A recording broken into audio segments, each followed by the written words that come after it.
നിങ്ങൾ ജേഴ്സി സിനിമയുടെ വീഡിയോ ചോദിച്ച് എത്ര തവണ കമൻറ്റ് ചെയ്തിട്ടുണ്ട്? 10 തവണ. നിങ്ങളോ അവസാനത്തേതും കൂടി ചേർത്ത് 80 തവണ.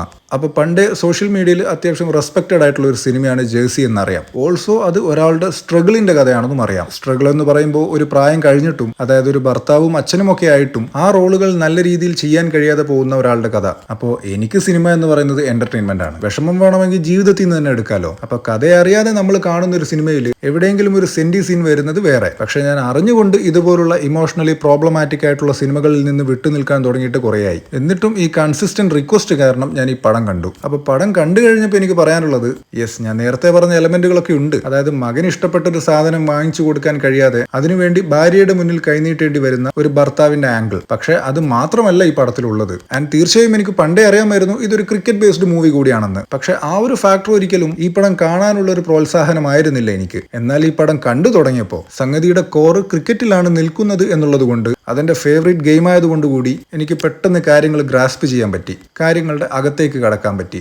ആൻഡ് യാ, നമ്മുടെ നാനി പുള്ളി ശരിക്കൊരു മലയാളം നടനെ പോലെ തന്നെയാണല്ലേ. കേരളവുമായി കുറച്ചുകൂടി അടുത്ത് കിടക്കുന്ന തമിഴ് ഇൻഡസ്ട്രിയിലെ ഒരു നടന് പോലും ഇല്ലാത്ത ആ ഒരു മലയാളി ട്യൂണിങ് ഈ പുള്ളിക്കുണ്ട്. അത് ഈ പുള്ളിയുടെ ആക്ടിങ് കൊണ്ടും പുള്ളി തെരഞ്ഞെടുക്കുന്ന സിനിമകൾ കൊണ്ടും ആ ലുക്ക് കൊണ്ടും ഒക്കെ പുള്ളി ഒരു റെഗുലർ തെലുഗു ഹീറോ അല്ല. അത് ഈ പടത്തിൽ നമുക്ക് വ്യക്തമായി കാണാം. ആൻഡ് ഇതിനിടയിൽ പടത്തിൽ നമ്മുടെ മലയാളി ആക്ട്രസ് സനുഷയെ കണ്ടപ്പോൾ അതെനിക്കൊരു സർപ്രൈസ് ആയിരുന്നു. And she had a decent role to.